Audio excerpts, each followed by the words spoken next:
The Team Never Quit podcast is sponsored by Navy Federal Credit Union. You can finance, buy, protect, and enjoy your auto purchase all through one convenient place. Learn more at NavyFederal.org/car buying.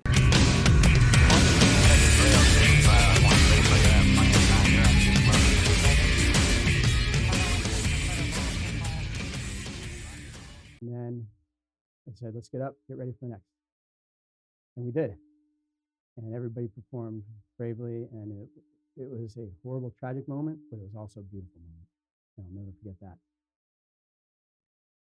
that. During the off times on deployment, I would go work in the hospital. Mm-hmm. It was the best training I ever had. Yeah. I mean, I saw it. I got to go in the OR every now and again. Yeah. Once you buddy up with these guys, they'll leave it. Come on in here. Let me show you something. Yeah. I mean, it was awesome. Because then I had, just because I had the qual, it just opens up this willingness to learn, right? And the stuff that goes on in there, all the good and the bad. I mean, just think about that. I had to get a break from freaking all that stuff to go in, because their stories are different. Yeah. The problem was I was taught to take the killing part first and then to heal, right? So he got to heal, but he can kill you, but then he'll try and heal you. That's the problem. I was like, there's that. I think in the middle between me and you, there is that little fine line. That's why the emotions come out in certain things that don't on me. Yeah. But together, it's the same thing. We both want, right? We understand That's that. right. And that, I don't think that part's ingrained in us, or it is in there, but it's not taught. Yeah. And early, God put that in there for whatever reason. You're a healer. If you weren't supposed to be there, you wouldn't have been there. That's right. right. You got that figured out, right? That's right. I'm sure you got that figured out. I was like, man, that's the next part of the story. All right. You're absolutely right. But as a sidebar, you talked about us hanging out. One of the more fun parts of my deployment were some of the special forces guys would come through from all different countries, and I love that. The Aussies, they're great. Brits, they're great too. All of them. I think some Poles, and they'd come through, not for very long, and they'd grab us and say, "Hey, Doc, come here. Show me what cry kits you got. Show me how you use yours. Can we have a couple?" Of course, happy to do that. And then they'd take us out a couple times to their firing ranges. They just set up. Oh yeah, that's the thing. It was great, and I got to shoot some of the sniper rifles and their machine guns and whatever weapons they were carrying. Throw some grenades, things like that. It was a blast. We were taught that. As soon as we get there, walk in, find y'all, buddy up with you, let you do all the stuff that they won't let you do, because when we come crashing through the door, we want you to know who, because it's a scene, right? Right. We want the boss to be like, just let them in, all right? We need some help. It was funny. I didn't even know who they were at first, because that's the way you guys roll. But they, took a side. Nicest guys ever. Yeah. One of them played guitar for us and said, "Wow, yeah, tough, but man, you got some skills. It's definitely intelligent too." Okay, I'll go back to. So after Lieutenant Jackson died, so that event happens. Night falls. Days events have transpired. It's pretty heavy, and then I'd hop in the back of the ambulance, usually on a stretcher, sleep. Navy corpsmen, some Marines they'd sleep on the ground outside. Sometimes one of them would join me in the ambulance. So that night, I'm sitting there, and battle's going on still. You'd hear gunfire break out, maybe bombs would drop, helicopters, etc. So it's just all playing out. And I have this thought that I'm hanging on too tight to something.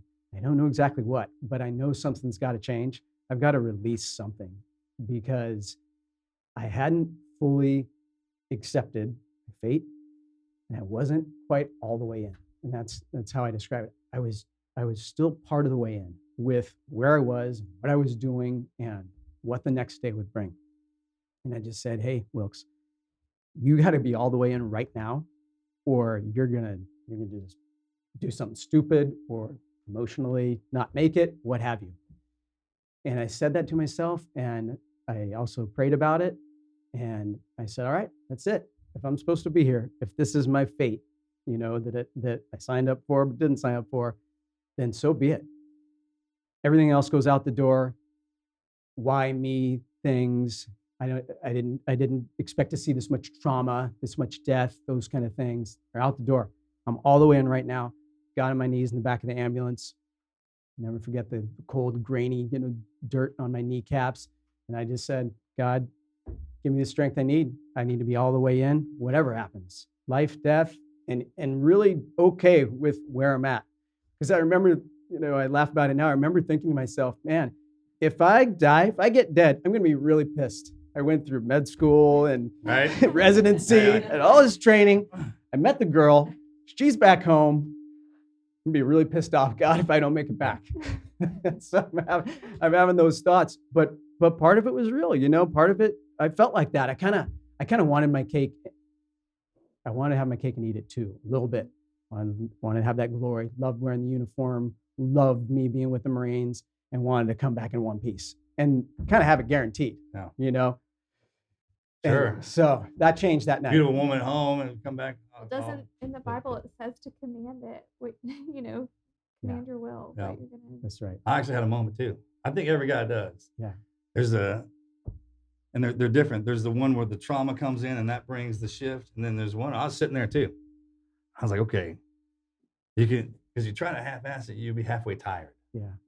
There's an in-between. It's like a little bit of the old, you're holding on to it. And I was like, all right, man, we're going to do this all the way. We're going to live it, breathe it, eat it. They make movies about it. This is what they're going to do. This is how it's lived. This is the life. That's the life. Yeah. It's like trying to live both of them out there. It doesn't work that way. You said you had a similar moment. Can I ask at what point that was for you? Yeah, it was so similar to yours. When everything's going crazy and you're like, well, there's a warmness. It's always, there's that. Yeah. Right. But then I was just sitting there, I was like, no, you're going to find yourself a little bit and you're asking like, all right, this is what we're going to do. It's like, we're going to go all the way. Yeah. We're going to do this. I mean, live it, eat it, breathe it. That's all we are. When people refer to us, there's that, right? There's a difference. Yeah. I love explaining like the men in the family. There's the guys in the family you can joke around with. There's the ones you don't mess with. You don't play with that guy. Yeah. Right. And once you committed it, it's almost like making rank, because then you understand like it is different. And there's a peace that comes. It's complete peace. I mean, that's your house, right? Because you were out there the whole time. Yeah. It's not like back here when you get to go home at the end of the day, or you have a rotational shift that you're in and out, and then you kind of take a break. You're living in the house. That's right. But like you're in it. And once that peace settled in, I knew it was real. There was nothing. Feel it. There was nothing, that was contrived or that was not real. It was 100% as real as the air I breathe.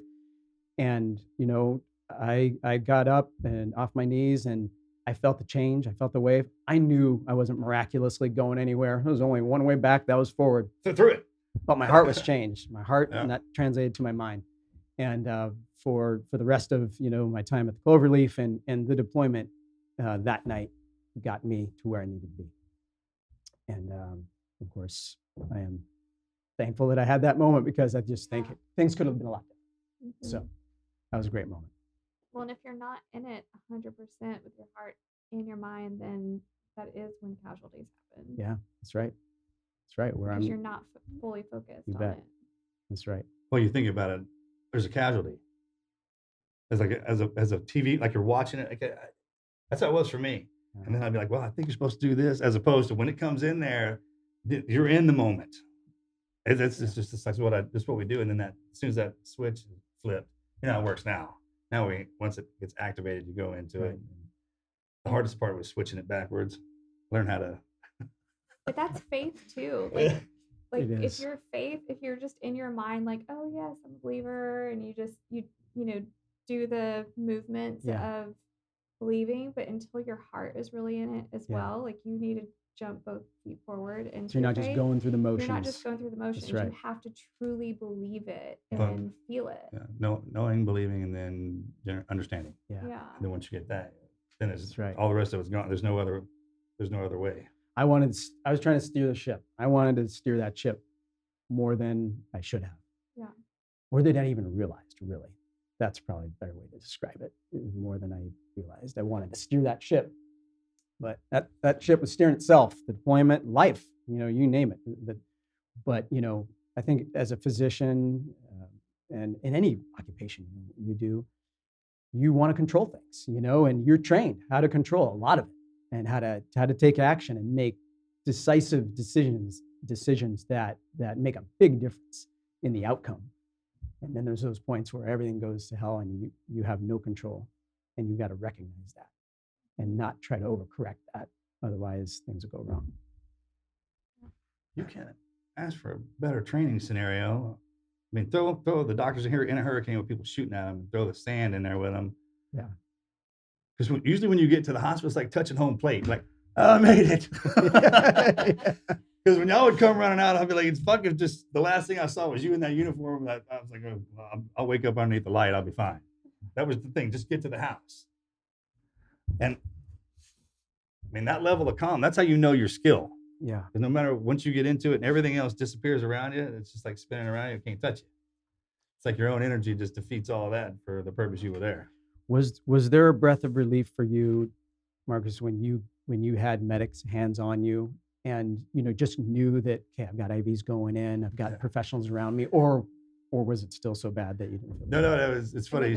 It's funny you said that because the first medics on my hand were my own. So I was like, I'm a horrible medic. I was like, oh, the guys must hate me.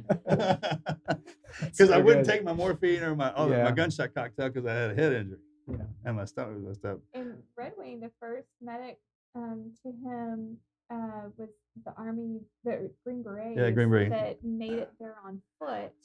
That's right. Yeah, so T.O. got me. Once that he established me, then I kind of came off guard. But the village medic and everybody had been doctoring me up too. Yeah, with raw opium. Yeah. Wow. Yeah. Oh, man. Okay. Putty. How did he administer it? Putty, through the putty, and that In green, the that mouth. yeah, in the mouth, hit me in the mouth with it. Just put it like a putty in your. They were pulling the frag out of my legs, and I kept bucking. Wow. I had skin on my back. So they put the kids to sit on me to hold me down. But I was like, what? In my mouth, I couldn't talk because of the blood and the mud in my mouth. I bit my tongue out, so I was making all these weird noises. They had to thought that was comical. And that old man, one of the elders, leaned forward and dropped that in my mouth, and I was like, "What's happening?" Hopefully, they knew the right dose. Yeah, that's why I thought they were laughing because I started puking real Probably bad. overdosed. Yeah, they overdosed me. I was just like, but I'll never forget on the bird and the chaos and the war that when we saw the helicopter go back, we landed and they transported me to 130. Might have been a 141, I don't remember, but the gurney was strapped down to the plane. They slapped me on it. One guy leaned over the top of me, had an American flag hat on his hat. I'll never forget it. And then this lady leaned into me, and she goes, "Sweetie, are you in pain?" And I could smell her. She just smelled fret like a Yeah. like a woman. Sure. I was like, I thought I was dead, Yeah. and I was like, well. At first, I was like, "No, I'm good." Right, I'm trying to sit up. I was like, "Where's she at?" And then she's like, "Let me take care of that pain for you." I was like, "Yes, ma'am." And that's the last thing I remembered. I remember being happy. I was at, and not that the villagers were protecting me, but I never couldn't understand which ones didn't want to. It was, it was freaking tough, man. We still talk to the I was still medic that made it, the Green Beret Yeah, medic. talked to a lot of them, but That's great. I remember her. She put me down. She put me at ease. Yeah. It's like I think with some of us, I could never come off the line, right? I have to be put off the line. And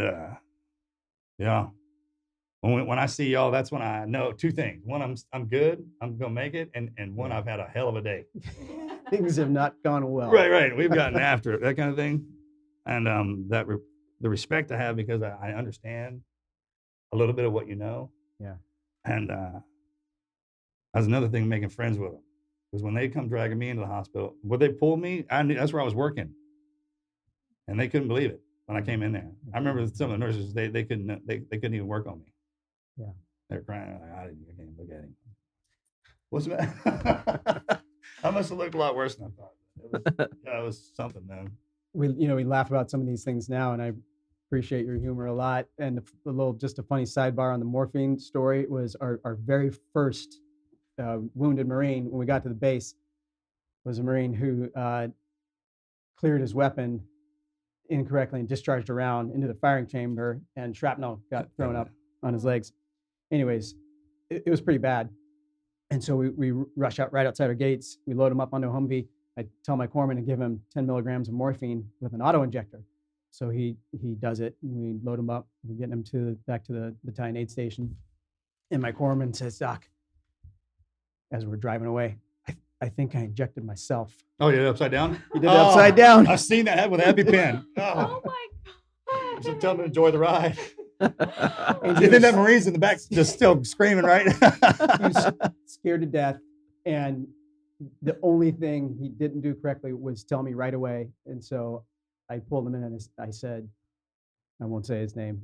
I said, Corpsman X, listen, are you good to go to give him another dose? Because he's in pain right now. Yes, and he was scared and shaking. I said, okay, get your second autoinjector and give that Marine some morphine. And he did, and he was fine. But he put it in his thumb, and he was a little woozy, but he was fine. I've seen that. Do the thumbs, the Right in the worst. pad. If that didn't knock him out, I feel bad for the Marine that only got that small. I know. Fortunately, it was He's over there just, complaining, like, man, shut up, man. I gave you something. I was like, no, I don't feel it. I don't feel it, man. I'm good. I'm good to go, Doc. It was just a few minutes.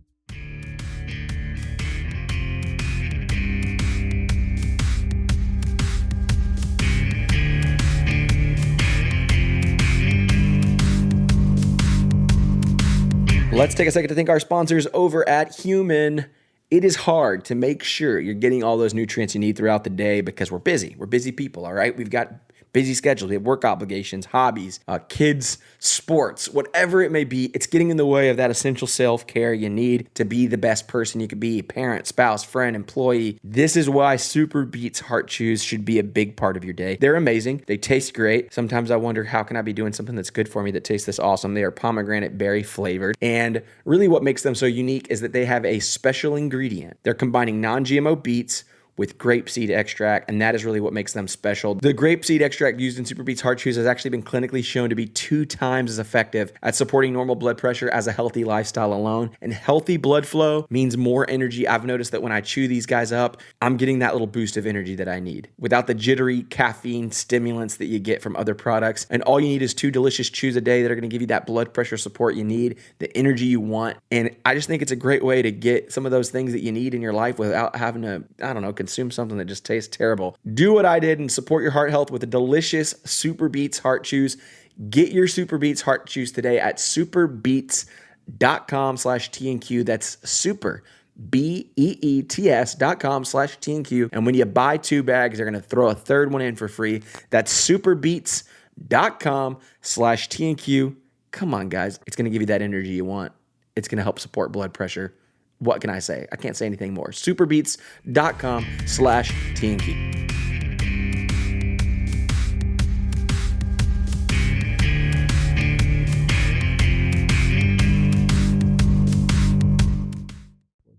Yeah.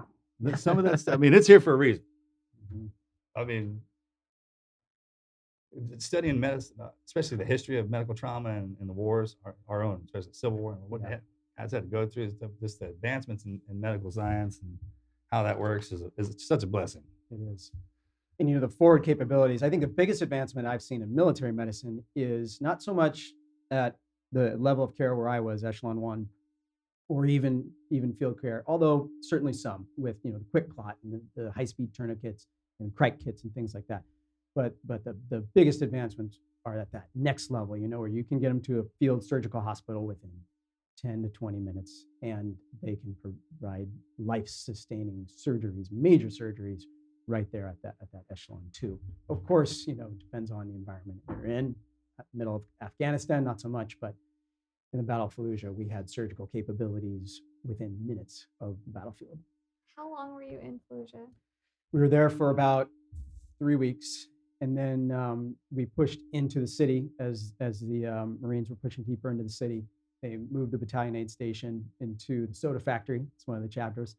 The battalion commander moved the command center to the soda factory, one of Saddam's, or the city of Fallujah's soda factory. But it was ransacked. It was wild. It was like a science lab when you went in. That was stuck in motion. The conveyor belts with sodas everywhere. Marines love that, of course. Yeah. And our battalion commander purchased all the soda.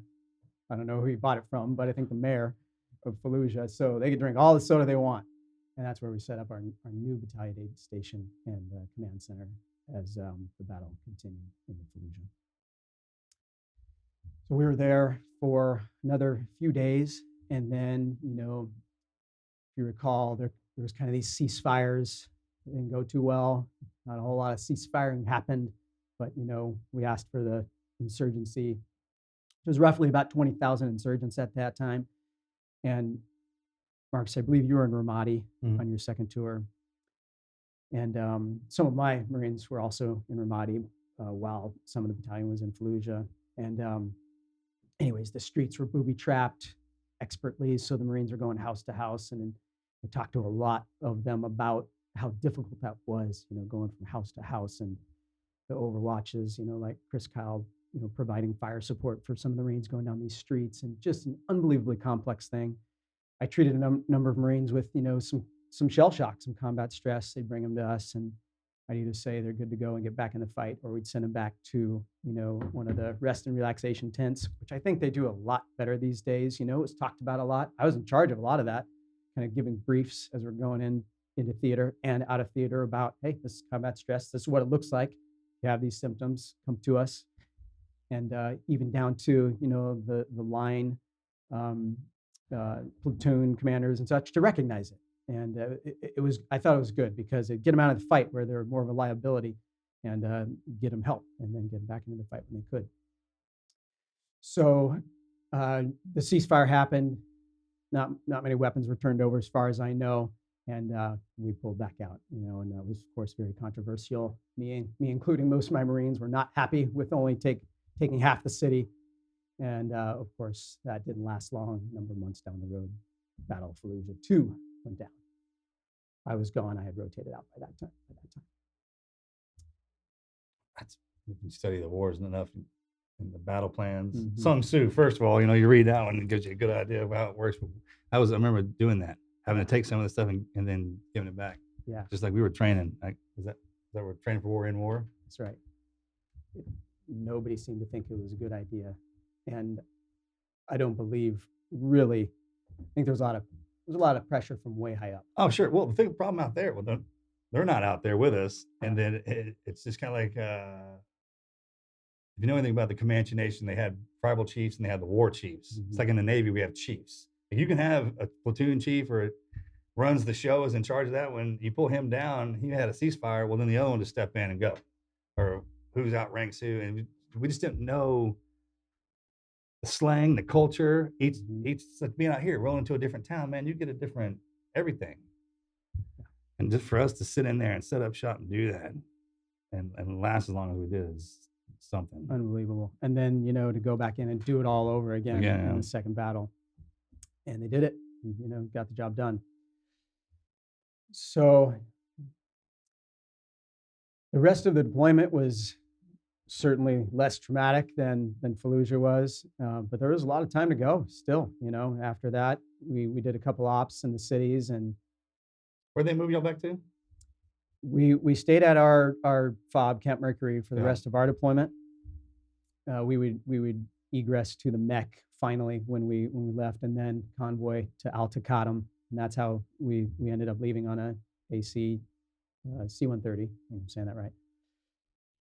But there was a number of operations that were just wild. And one time, my buddy Jamie McCall, he says, "Hey, we're going to Garma. We're doing this ops. We're going to go arrest a bunch of corrupt Iraqi police, because part of our mission was training the Iraqi police."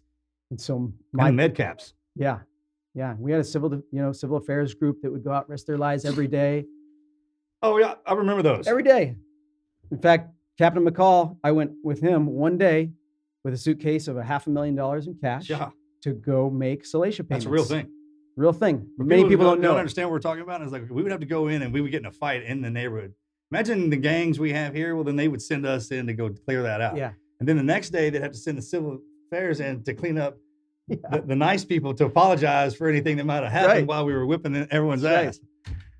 I killed your cow. Here's $1,000. Yeah, man, your house got blown off its hinges or something, right?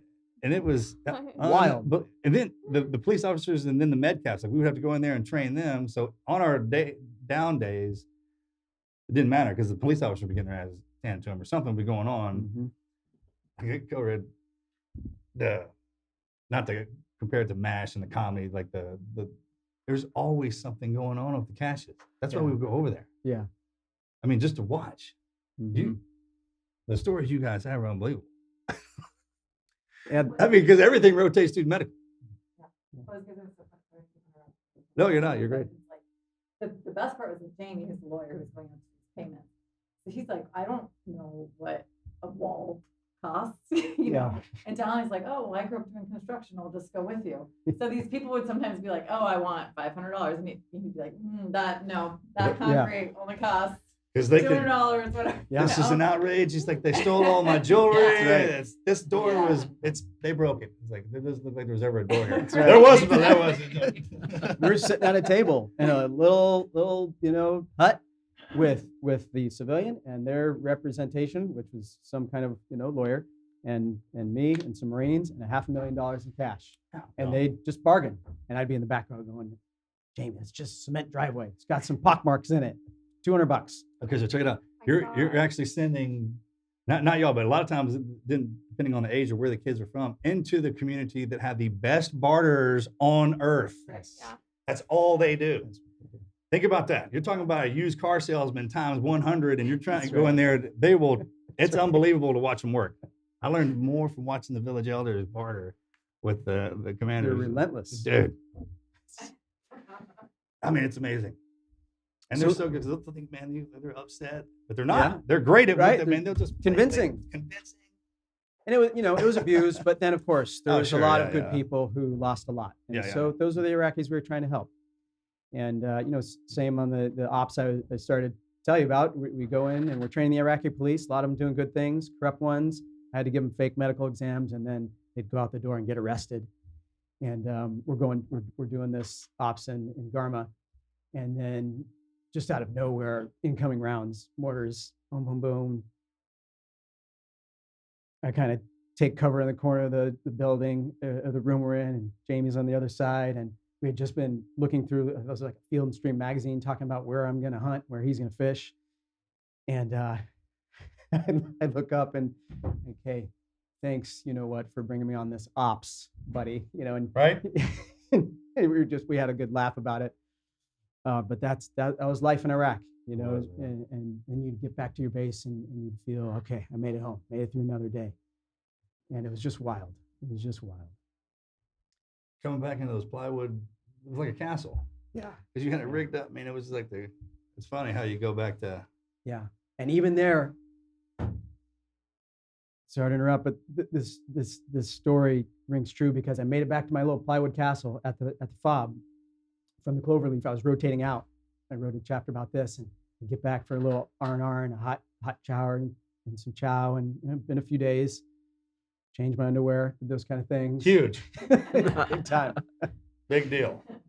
And then I'm in my room at night watching a movie. I talked to Katie on the sat phone, old school style, Yeah. antenna, and it didn't last long. I think we got cut off.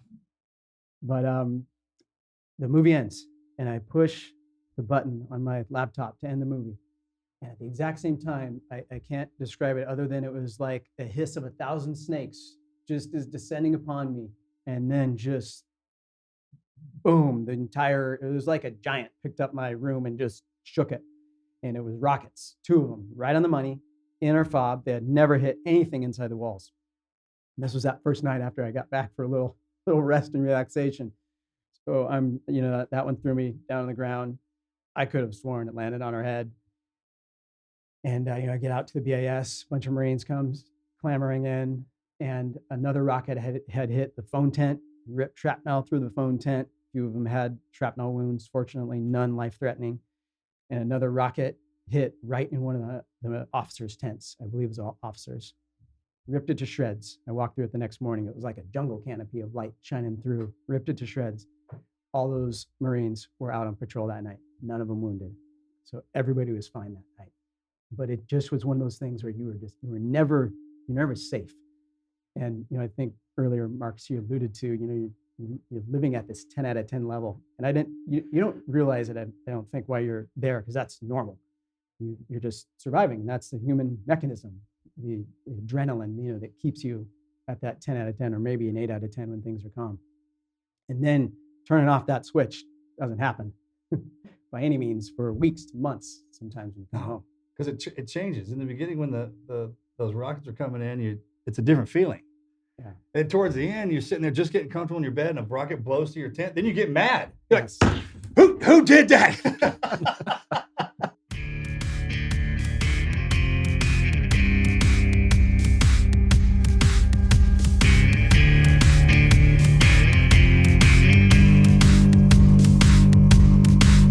Let's take a second to thank our sponsors over at Element. You've heard me talk about them before. What is Element? It is a tasty electrolyte drink mix with everything you need and nothing you don't. That means lots of salt, no sugar, and it is formulated to help anyone with their electrolyte needs. And it is perfectly suited for those of you following the keto, low carb, or paleo diets. And it is science backed with the perfect ratio for electrolytes. 1,000 milligrams of sodium, 200 milligrams of potassium, 60 milligrams of magnesium, none of the junk, no sugar, no coloring, no artificial ingredients, no gluten, no fillers, no BS. Electrolytes are stupid important. Imbalances are going to cause symptoms like headaches, cramps, fatigue, weakness. Often whenever you start a paleo diet, low carb diet, you're going to get that keto flu. And that is likely because your body is getting rid of all of those electrolytes at an increased rate, because when you're in those diets, when you're in those low carb, ketogenic, or fasted states, it's getting rid of that salt. And typically, most of your electrolytes are lost in sodium. Athletes can actually lose up to 7 grams per day. And when you're not replacing it, it's common to experience those muscle cramps, that fatigue that I was telling you about. Everyone needs electrolytes, especially those of you that are out there doing those low carb diets. You're practicing intermittent fasting. Maybe you're really physically active. You're sweating a lot. I actually spent last weekend out at a theme park, riding a bunch of roller coasters. It was hella hot, like 97, 98 degrees here in Texas, and it was miserable. And if you have ever been to a theme park, you know that the cost of drinks is absurdly expensive. And so what we ended up doing was getting one giant cup, filling it up with water, and we were using our Element packs to get that flavored drink. Why buy a soda that's going to just dehydrate you further? Why drink other drinks out there that are just full of sugar? Element is amazingly delicious, and it's going to get you those electrolytes you need. My favorite flavor is the watermelon salt. Now, it is salty, I'll tell you that right now, but that is because it is replenishing those electrolytes you need, and the proof is in the market, all right? Olympics, NFL, NBA, NHL, Special Forces, tech leaders. There are a lot of folks out there using Element as a part of their daily hydration routine. You guys can try it totally risk-free. If you don't like it, you can share it with a friend. They're going to give you your money back, no questions asked. And as a listener of the Team Never Quit podcast, Element has got a very special offer for you. You can claim your free Element sample pack. All you have to do is cover the cost of shipping. You can get yours at drinkelement.com/teamneverquit. That's drinklmnt.com/teamneverquit. You're going to be able to pay it. It's only $5 for the cost of shipping. You're going to get a sample pack, which has 8 packets of Element: 2 citrus, 2 raspberry, 2 orange, 2 raw, unflavored. And I would suggest you get the watermelon salt because it's my favorite flavor. I think you'll like it too. Drinkelement.com, drinklmnt.com/teamneverquit. Go get you some.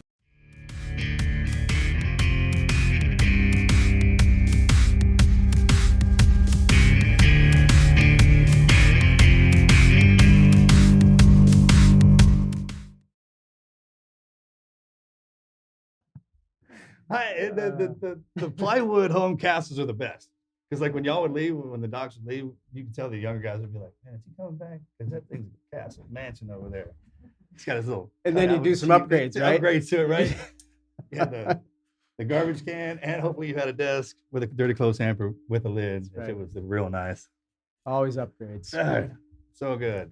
But you're right, and that's exactly what I'd get pissed, and I wrote about it. I'd cuss at them. It's like a piss. in the ground. Damn it! Can you just stop? But there was no one to grab onto, especially for me. I was a non-combatant. No one to fight. I couldn't fight back. That was a very paralyzing feeling at times, because I wanted to. Sometimes I wanted to fight back. That's a great point. Yeah, it was paralyzing. Man, that is a great. I never even thought about it. That never even crossed my mind. Because the difference between us is I could get to go out and invent it. That's right. Yeah. You can take matters into your own hands. Right. And kind of one thing would feed each other. You didn't have that. Huh. And that's okay. That's not, I wasn't there for that. But, there's some times. You got to do something with it. Yeah, that's right. And, it's mostly indirect fire, of course. I'll never even pretend I was as much in harm's way as any guy pulling a trigger. But there's times instinctively where I'd carry my pistol here because it was so close and so real, and the machine gun fire wasn't that far, and it's just an instinct kind of thing. Oh man! But I always said, hey, Corman, and to my Marines who were, holding post at the Cloverleaf. I said, hey, if I ever grab my weapon for real, something's really gone wrong. So, Yeah. number one, throw me something. Number two, get to work. Well, think about that every day. Somebody's shooting at you and trying to kill you. Yeah. And you can't do nothing about it, right? Can't It's fight back. frustrating. Frustrating. Especially when you you're have there to trying to help and you see everybody coming in, but I mean, it's got to eat its all worse than anything. Yeah, that was the hardest part that was the most paralyzing part for me. But doing my job, of course, when I was able to put all those skills to work, that gave me that purpose.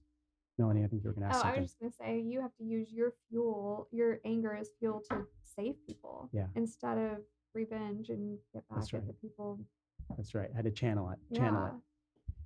And that came full circle when a couple times at the Cloverleaf, they brought enemy combatants through right to my position. And I had hoped to God I'd never encounter it because I just didn't want to deal with it. And so they bring in 3 wounded insurgents, they're all shot up or bound. Yet their wounds are bad enough that they need me to check them out before they take them for processing. And that's we're the United States. That's what we do. We treat our enemy combatants appropriately. Let's put it that way. And so I had to assess their wounds, make sure that there's nothing that didn't need to be done. Fortunately, there wasn't. I read about it in the book. I wasn't perfect there, nor now, nor ever. Only one perfect person who ever lived. That's Jesus. But I tried to do what I could to be a good human. And, this one insurgent had a festering wound with maggots in his leg. Oh. And, I wrote plainly. I kept a field journal. And I wrote plainly, I'd like to tell you that I cleaned out the infested wound of this afflicted soul, but in good conscience, I didn't. I had my corpsman swat some flies from his face because they were buzzing all around his face. They were filthy, as you can imagine. But other than that, I just made sure he was alive and let him be. And everything else was all about the Marines. And that's okay, and I'm still fine with that. But that's something that I wrestled with. So they didn't have any, I never really think about their side of it. They don't have any trained medics or anything on their side. They're just coming to you. They're basically fighting us and using us for their own health. Well, we trained them too in the past, and then the Red Cross comes out. Right. But you're correct. And as far as like if we get busted up, we got something like that. No, they'll leave them in a cave, and that thing will fester, and then they'll crawl in. Yeah. Like they'll desert and show up at the front. Yeah. Like we have Banksy and Walter Reed and all of that. They don't have anything like that. The only assets that I knew of and saw was, we call them the Red Crescent ambulances. Mm-hmm. And they were coming in and out of the Cloverleaf. We allowed it because they were evacuating some of the insurgents and some of the civilians. But you knew they were also smuggling in weapons, and we confiscated some of them as they're coming back out of the Cloverleaf. What level of medical care, I have no idea that they could provide. And then they would take those civilians to, I believe we called it the Jordanian hospital. And that's where they took. Yeah, but they don't have a med plan or anything No. on the back. Oh, of it. no. I mean, Yeah. it's not like here. So like There's we no place like here. saved That's right. all of our, we have so many amputees and all that. They don't have that kind of care. No. In fact, their best medical care for sure on the battlefield was us. Oh yeah. Because we would process them and Oh, yeah. take care of them. Right. Think about that. Our medical care is so good; they willingly crawl into the base to. Yeah. And knowing that that's what we do. Yeah. We're not So we're going to savages. hurt them. That's true. But that's so A lot of the guys hard we were because working on were the ones that came in. they're going to go back out there and try and kill you again. You can't think Yeah. about that. Trust me. Don't Yeah. think that. Yeah. It's like no, that's not our lane. You know what I mean? That's It's just right. like it's not our lane. Yeah. But Yeah. You it could is go all day with hard. these conversations. They're tough. They're Yeah. tough. Especially when you keep getting hit. Mm-hmm. Longer we were there, Reconcile yeah, with that. right, yeah. Because these guys were just literally trying to kill my men, and there they are, and I'm supposed to help them. That's probably why they rotate us like they do, because if you stay there a long time, then you start to see what really goes on there, and the finger always will shift to what's really going down, and none of us were there long enough to ever see that. Yeah, right. I think you're right on the rotations. Did that ever happen in any other wars of ours where we had to help the So everything shifted in Vietnam for opposite whatever reason. It was side? kind of Great question. I think, looking back to what the Allied forces have always done, being the peacekeepers of the world, we've always been the best at doing what we need to do to eliminate the threat and, prosper freedom and the peacekeepers, and then step back. And we're not perfect, of course, and our history isn't and all that, but no one can hold their head higher than we can, is my opinion. We've done that. You can look at history to back that up.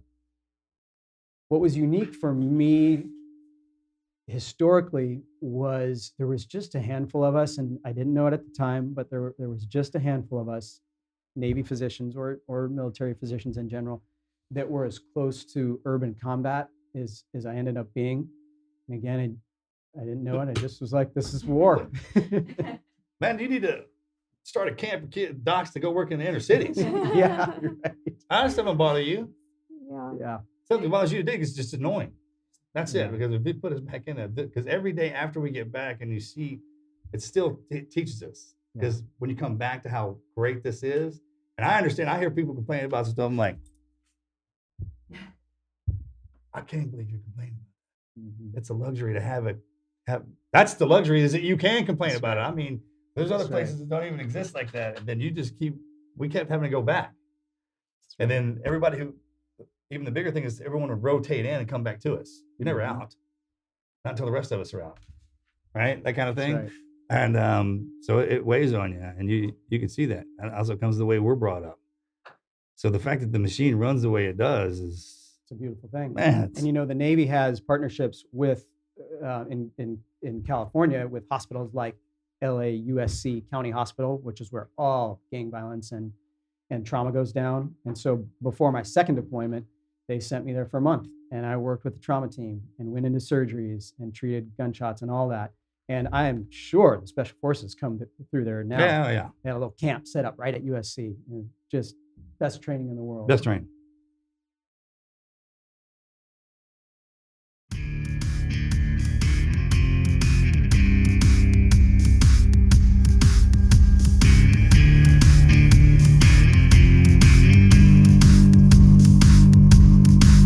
This episode of the podcast is sponsored by Mint Mobile. After years of those teeny tiny fine print contracts and getting ripped off by those big wireless providers, if we've learned anything, it's that there's always a catch. So when I first heard that Mint Mobile offers premium wireless service starting at just $15 a month, I thought, what's the catch? Come on, this can't be real. But after speaking with their team, using their service, it all made sense. There isn't a catch. Mint Mobile's secret sauce is that they're the first company to sell wireless service online only. By cutting out those retail stores, they cut out all those crazy overhead costs that get passed down to you in the form of mystery fees. Instead, Mint just passes on sweet savings directly to you. I've used other phone providers, massive ones. They cost a ton. I think my phone bill prior to Mint was like over $200 for like 1 or 2 lines. It was absurd. It didn't even make sense, all right? You could save a ton of money by switching to Mint Mobile. For people looking for extra savings, Mint Mobile offers premium wireless for just $15 a month. And all of their plans come with unlimited talk, text, high-speed data delivered on the nation's largest 5G network. You can use your own phone with any Mint Mobile plan and keep your same phone number along with all your existing contacts. And if you're not 100% satisfied, Mint Mobile has you covered with their 7-day money-back guarantee. You can switch to Mint Mobile and get premium wireless service starting at just $15 a month. To get started, to get your new wireless plan for just $15 a month and get the plan shipped to your door for free, go to mintmobile.com/TNQ. That's Mint. And to your point, because you made me think of it, in my opinion, everybody in some capacity should serve. And I don't necessarily mean in the military. I'm talking every young person, maybe for a couple years, should serve in some capacity. It can be Red Cross, it can be in the mailroom, it can be in the military, because nothing can help you understand what you have as an American and what our history and our country and our men and women have done for us. Nothing can make you appreciate that more so than service, giving of yourself without expecting much in return, and seeing other walks of life, people, the world, and providing a service to them. Yeah. For no other reason other than thank you. Well done. Now you get to go forward. I agree with that. was thinking about that too, because you have to start with kids, like the ones that aren't, implement that now. Yeah. And I was almost so, because we have so much of the equipment. The problem is when we go to do humanitarian stuff and when we go to whip your ass, we show up in the same uniforms and the same stuff. Yeah. It almost needs to be like a humanitarian services kind of Yeah. thing where you sign up and we keep you safe as you travel. And you learn so much. And at that age, it goes by so fast. It should be a thing. 2 years, Because blink of an eye. Exactly. One Yeah. thing, just like that. And it also teaches you so much. Like if you're not ready for college, like we said, come back out of that, man, everything just teaches you how to live. It's a Yeah. nuclear family. In the military, we do everything else that everyone else does. Just in the morning, we got to show up to see if we made it through the day or through the night, right? To be accounted for. And then you go be a doctor, a lawyer, pass out basketballs. You can do whatever you want. Be an accountant, play baseball. Yep. And you're it truly is more like that. useful Yeah. to society. Not only that, they pay you a wage and they teach you how to live, That's and then you right. get out and you become a good citizen. Yep. When that whole DC thing, when the National Guard and everybody went up there, they were like, it's taken over. I was like, man, those are our greatest citizens. That's right. The city is literally occupied by our greatest citizens. right. So, I mean, And I'll tell you what, just a little side story. They're everywhere. And in our short little stint here in Austin, we spent a few days there. And the two bartenders we just happened to talk to, one of them, Alessandro, was a SWIC, Ah, small yeah. boat guy. You were an instructor at one point when he was there. yeah, And Morgan. or, you know, Yeah. and this guy, he took shrapnel to the face, got shot in the hip, pelvis, and medically retired. He was a bartender, but he took the VA loan and has a number of investment properties. And it's just what a phenomenal human being. And the smile on this guy's face, you never knew he went through all that. He just happened to ask me what I was doing because I had my book on the bar and I was trying to take a cool photo to post on Instagram, and he just said, "Hey, what are you up to?" And I mentioned I was coming up, here. yeah. Just a great story. And then the other guy Awesome. was also a Navy guy, Roland. Man, we got to fight in Babylon. Like we went all the way back to the beginning and fought there, and then come back here. And now we're sitting in this Yeah. or at a bar drinking a Yeah. beer. I mean, around on the other side of Earth. Yeah, when you said Babylon, you're referring to Yeah, Middle East. Iraq. But when we Yeah. all went back there to Yep. kind of set up shop, I mean, that's how Yeah. I always looked at those adventures. Just our Yeah. uniforms were different. We're just sitting back in there because the fighting's the same. Yeah. And And that's how it felt biblical. When you Yeah, right. said Babylon, it felt biblical when Well, you it is. dri- If you yes, look at the maps in the Back in Bible, I time, mean, man. it is. Yep. Y'all. That's where y'all were. that's right. I mean, Tower of Babel, I believe. yeah, One of those it was historic points. all in the Iraq, and I mean, if you look geography We hit every wise, I mean, part of it Mhm. was part of the Bible times. Yeah. I mean, that's where y'all were, and fighting has been going on there since then. I know. And That's why it's there's barren. so much. so nothing grows there. Well, but and there's Unreal. also so much darkness there because of that. I mean, it's been going on for so long. It's like they don't even know how to not fight. Know that.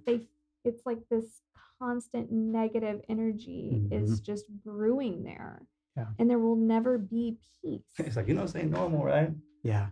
That's like the buildings ain't supposed to be blown up. You're not supposed to die. Yeah. Yeah. You feel the unrest. At all. You feel the unrest.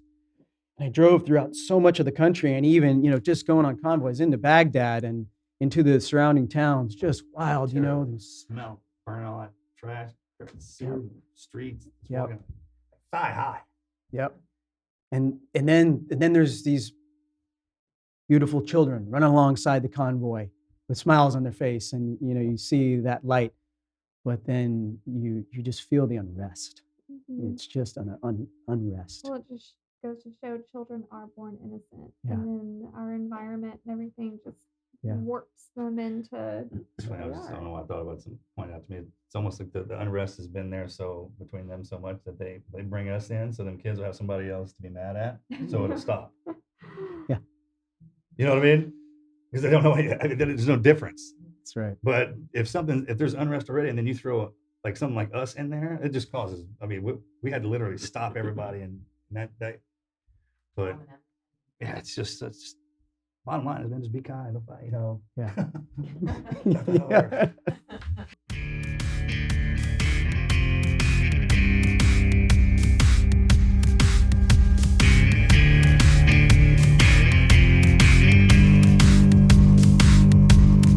Yeah. We've got to take a second to thank our friends over at paintyourlife.com, one of my favorite companies in the world, one of my favorite sponsors of the podcast, and that is because they make one of the coolest products I have ever seen. You got a new world we're living in right now. It's a little weird, but we've got the best way to hold on to the memories you're making, and that is by turning them into art that'll last you forever from paintyourlife.com. You can take a photo, any photo, a photo of your family, your pets, your grandparents, your favorite vacation spot, whatever it is, and you will pick a world-class artist who will turn it into a professional hand-painted portrait, and it's truly affordable. That's my favorite thing. The other cool thing is you can actually combine photos of people or places you love into one painting. So maybe you lost your grandparents, maybe you lost your parents, maybe you lost a friend or special loved one. You can actually take those photos and combine them into another photo to make literally a painting that just can't be replicated anywhere else. It's fast. You can receive your portrait in as little as 2 weeks. You're going to work with an artist who's going to help you make sure every single detail is perfect. It is going to make the perfect birthday, anniversary, wedding gift, whatever holiday you are celebrating, whatever moment you're celebrating. It is meaningful, it's personable, and it's going to be cherished forever. If you're a social media follower, Facebook, TikTok, Instagram, you've likely seen these paintings pop up in your feed, and that is because people freaking love it. I got the painting of the dogs, Tank, Kona. Marcus actually has a photo of him and Morgan from his wedding day. There's just so much you can do with Paint Your Life. You guys haven't gone to their website yet for some silly reason, because we've been talking about them for over a year now, then you're missing out. If you're looking for that gift, if you're looking for something that's truly going to blow you away, the quality of these paintings is beautiful, then you're not going to want to miss this. They've got a special offer for you at paintyourlife.com. There's zero risk. If you don't love the final painting, your money is refunded guaranteed. And right now, they're going to hook you guys up with 20% off your painting. So if you've been thinking about it, it's never too soon to be thinking about what you're going to do for Christmas gifts, all right? Right now is the time to order it. Get it done with so you don't have to think about it later. 20% off plus free shipping. All you guys have to do to get this special offer is text the word TNQP to 64,000. That's TNQP to 64,000. One more time, guys. Text TNQP. So how many deployments did you do in total? 2 deployments. Total about a year and a half, I think, deployed. Certainly enough. Yeah. Occupied a big part of my life, and Katie and I, there's a few, funny parts of our story that I throw in the book, and one of them is that no one knew, but we eloped right before I left for the first deployment to Fallujah, because I just wasn't going to leave town without having that girl solidified. Aw. And there was other reasons too. The communication was better. I knew she could be in the wives club and have that, ability to just get updates and things like that. So we only told a couple select people until I wrote the book. So that was kind of fun. People texting us, "You did what?" But we were married by this, the second deployment. So that was rough. And that's actually when I wrote the book, is on the second deployment. I took my field journal, and memories were stirred as I was, I was at Al Qaim on that second one. Much less violent, much better gear. Felt like I was traveling in a tank in the MRAPs that we were in on that second deployment. And I was in a little bit safer area. I was a lieutenant commander by that point, so I was kind of in a field ER setting. But still, just killing that time of deployment, that's the roughest part sometimes, killing time. So writing the book was really therapeutic for me. And I brought that field journal, and I'd just sit there and I just, put myself back in the events and write about them. And it helped, it helped me kind of get through that second deployment. I didn't know at the time that what I was going to do with, I call it a book, but it was more like chicken scratch in sequence. And then when I got back and continued just kind of process my life and the events and those kind of things, I at one point decided to try to do something professional with it and have fun with it. And that's where I wrote it, rewrote it, and you name it, a million times. The publishing world is ridiculous. It's impossible to get somebody to take seriously. But finally, someone did. I got an agent, and they published a story, which is, of course, very fun and a relief for my wife, because she's like, "Okay, enough writing. You're done. Time out." Yeah, thanks for your service, though. That's the hardest job. You can, seriously. Over there, that phone call back, that was probably some of the best tech. In the beginning, we didn't have that. Yeah. But the slow mail. Yeah. So when you came back, that was your 7 years of commitment. Yeah. How did that end? Yeah. It ended by a brief conversation of, hey, babe, I can re-up. They're going to offer me some good money here, or I can resign my commission. And, at that point, there was still a deficiency of Navy physicians or military physicians in general. And I knew that I was going to go back again. Also, I had experience, so they like that. And in fact, that's how I got in the second deployment. I'd arrived at Port Hueneme. The commanding officer said, "Good to go, Doc. Good to go for probably a couple years." 2 weeks later, sorry, I lied. You got to go back in. So I knew I'd go again, and that's okay. That's what was needed. But we were ready try to start having a family. And being in the military makes you grow up quick. I felt like I had a lot of good skills, and I wanted to open a medical practice. So I got out and opened a medical practice, and felt well equipped to do that. You can't appreciate the skills you get in there because everyone you're around is it's your environment, right? The minute I try to tell guys this all the time. The minute you step out back into this world with those skills, it's like. Do you see a lot of veterans in your practice? I do by default because I have a pretty big practice, and we live in Ventura County, and the Navy base is there, Port Hueneme, so we'll get a lot of retirees, active duty, or some of the active duty members, their dependents can come to my practice, and I make sure I take the TRICARE insurance. I was just about to say, do you take TRICARE? Yeah. So that's a lot of fun to interact with them that way, and then with certainly keeping my foot in the door and trying to do that a lot more so. With the book and just meeting people. That's one of the greatest things about this journey. I'm sure you guys have experienced this. You just meet all these great people from all over the world, travel a little bit and make connections, you never would have before. Yeah. So you get to do that a lot. Yeah. Golly, what a crazy. Now I can talk stories about a day in that medical. It's only because I got to go in there and hang out with y'all and work that I know those man. Thanks for coming out here and doing this, by the way. Oh, of course. When we got the chance to jump on a plane and come to Texas, which I've only driven through on my way to Tulane, which was the longest drive of my life. It's the longest stretch. Oh my gosh, that drive. It's terrible. Yeah. If you've never done, it's hard. Because New Orleans is 5 hours from here, so that's a long way. Yeah. Back in the day before XM radio and gas stations. Freaking right. Tapes, playlists. Our oldest went to LSU, so he just graduated in May. So we made the trip to Baton Rouge often. And I have to compare that West Texas. Yeah. I think that drive is long. Oh, it felt like Texas itself felt like it was going to never end. Yeah. Of all your experiences, what is your greatest piece of never quit advice for our listeners? Wow, great question. I think I might sum it up. In the time of your greatest fears, God will meet you there, and you will persevere. And you just don't know when that'll happen. You don't know, and it doesn't have to be. It's not necessarily fear like I just got hit with a bolt of lightning, and or I'm scared because I was in a car crash. It could be whatever you're going through in your life, emotionally, physically, you name it. And you may not see it coming, but it'll come. Or the people who need to help you get through, it'll come, and you'll persevere, because that's what humans do. That's what human spirit's all about.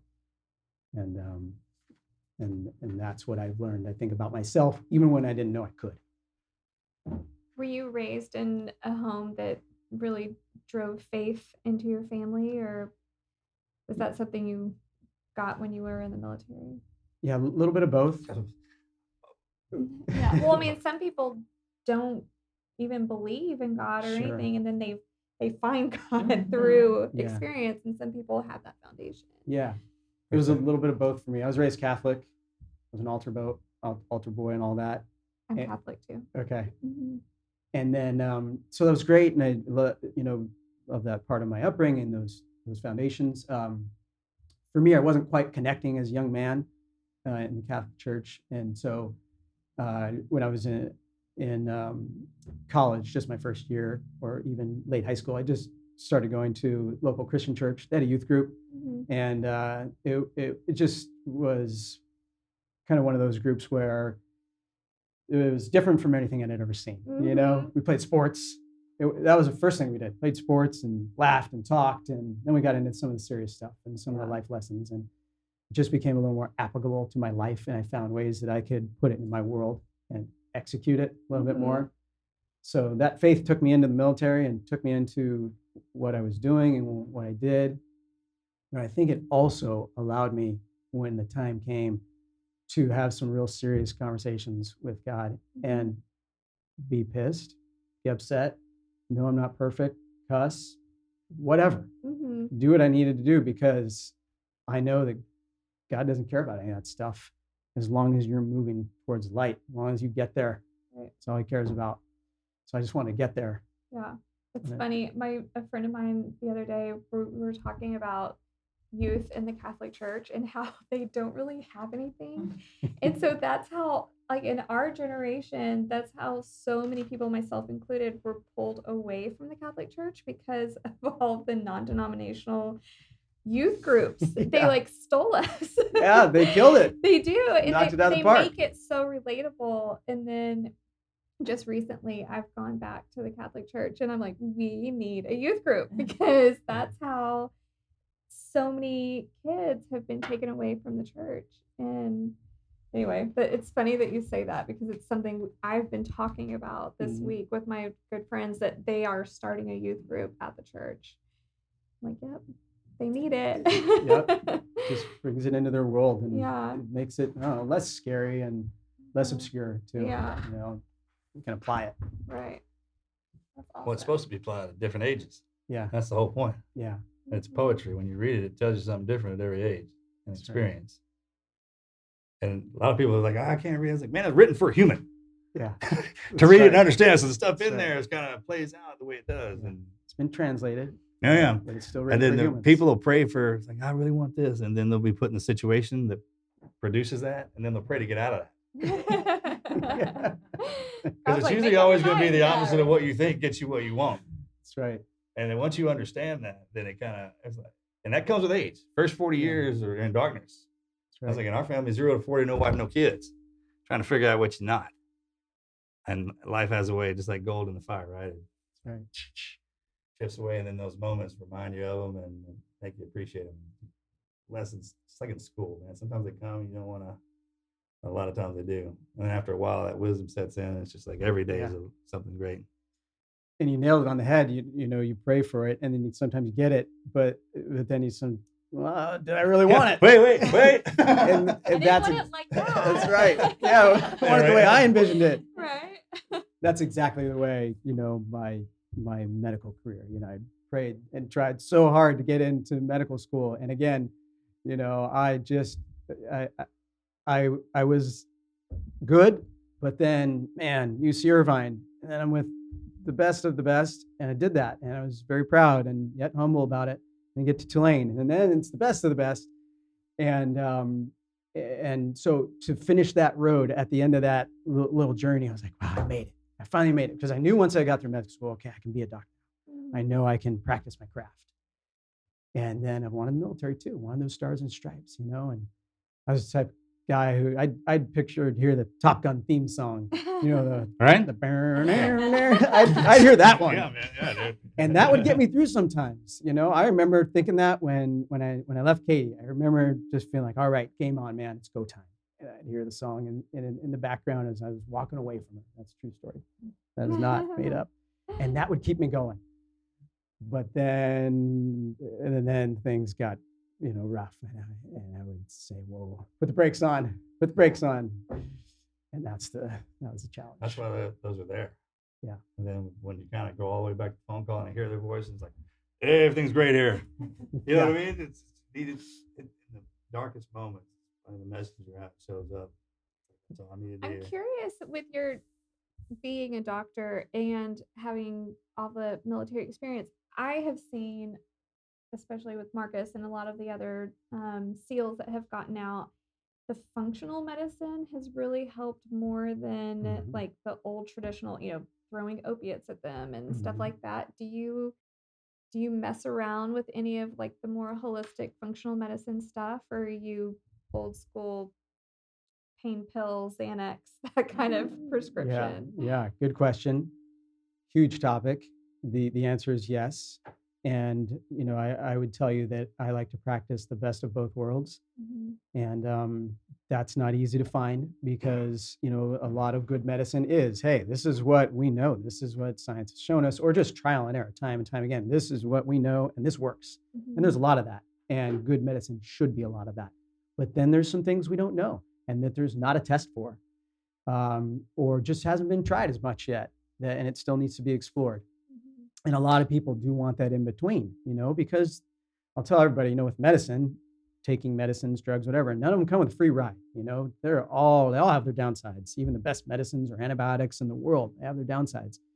So a lot of people want that in between. So I do try to search for that.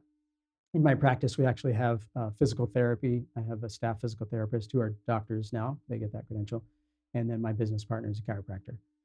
And together, the three of us, we work in unison with our patients. A lot of them will see Oh, that's both of cool. us.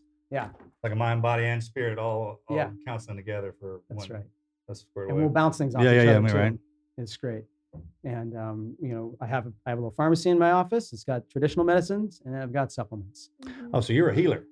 I try to be. There's a difference. Because most doctors, like traditional MDs, they're not trying to heal, not knocking the doctor thing, but Yeah. like old school, it's more about just like getting you through that moment of pain or whatever you're Yeah. feeling instead of actually finding the root cause and healing it. Yeah. Well, doctors grow too.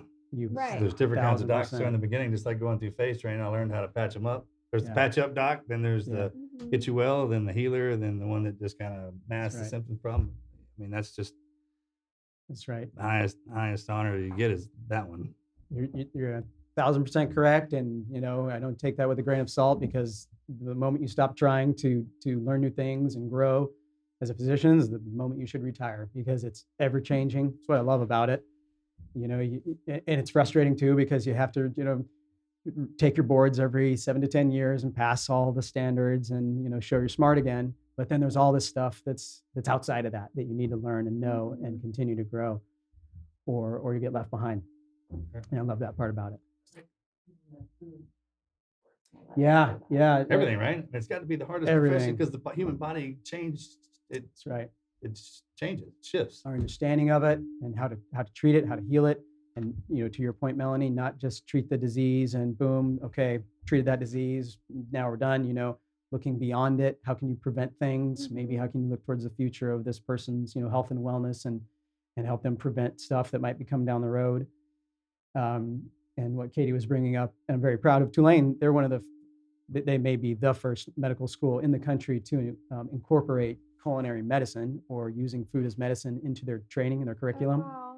That's so cool. So I went back there a few years ago, and they have a culinary medicine center, and it's offered through the med school, and you can take a certification in it, which I did. And it takes weeks and weeks and weeks. But part of it is you go there and you go into a kitchen, and the professors have roundtable discussions first about disease processes, and then you go cook. Oh my God. And we did That's that. awesome. You go cook. That's really cool. It was We really fantastic. try to, we have a ranch up north, and we really try to like homestead, try and raise our own food. And Yeah. during quarantine, we legit like old school farmed. We had Love it. a cornfield and potato, like we had everything, grow our own green beans and tomatoes, literally grow our own food. And I love the idea of just going back to old school, not things out of a frozen bag or whatever, but Yeah. just I mean, everything that being healthy.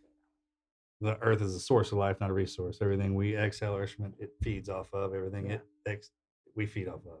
Yeah. Mhm. Well said. Vegetables and everything that grows there, there's fuel for we do the Aquaponics. hydroponics. Mhm. And it's like where you eat the vegetables because the earth grows it to fix what's wrong with you. You go to the restroom, it feeds that, kind of one big cycle Oh, of that's life, right? great. You know what I Yeah. mean? Yeah. And Love and that's true. That's why they say it's like eat the vegetables and stuff where it grows around you, because Mhm. it's growing it for you. Mhm. Because We even have our own feeds bees. off of, We just and like harvested when you honey. travel and experience all that other stuff, it's one thing, truly is, but that shorten it back, it's making That's how it started. That's and right. That's how it kind of repeats itself. It's Circle pretty of brilliant. life. Yeah, circle of life. And, you talk about whole foods and all those terms. It's just as it was born from the earth. Mhm. And, some stuff we can add to it, some spices, herbs, what have you. Those things aren't that harmful. Of course, you got to watch the salt, but as they're born from the earth as much as possible before being processed through a million machines and dehydrating that vegetable or that nutrient and taken, we didn't realize this, of course, but now we do. When you process something, nutrients are removed. Fact. And we just didn't know that. Even in 1980s and 90s, the low fat craze. Well, everything became high carb, just carb, sugar, and that took all the nutrients out of it. I literally grew up on TV dinners. Yeah. Like So good. Hey, we're being Hungry Man, Swanson's. Yeah, I mean that was what we ate for dinner. Steak gravy and the corn. In a weird way, those tray rats out there in the field compared to the MREs, man. Bro, they're not bad.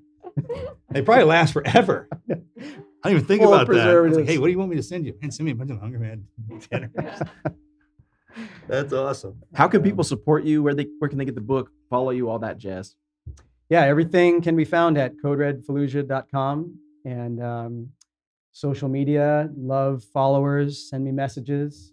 I'm at Doc Wilkes 1 on Instagram and Donnely Wilkes on Facebook. And I love talking to anybody and everybody from all over. So has TV come you. after you yet do a series?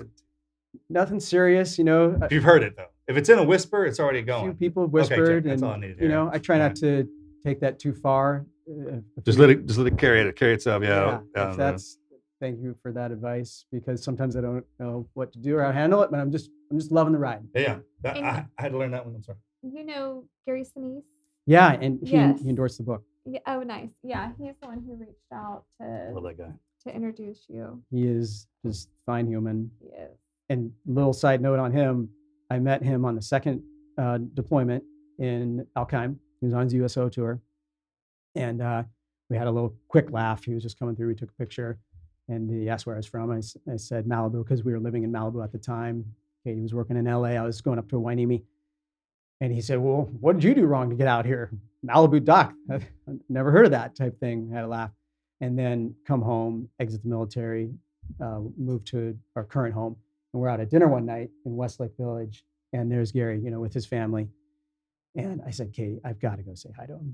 This was probably a few years, 3 to 4 maybe, after I'd seen him in Iraq. So he's on his way out. I said, hey, Mr. Sinise, just got to say hi. Remember, I met you out. And he did, remembered. He took 15 minutes just standing there talking to me. Just so generous with his time. I was trying to step away, and we just hung out and talked.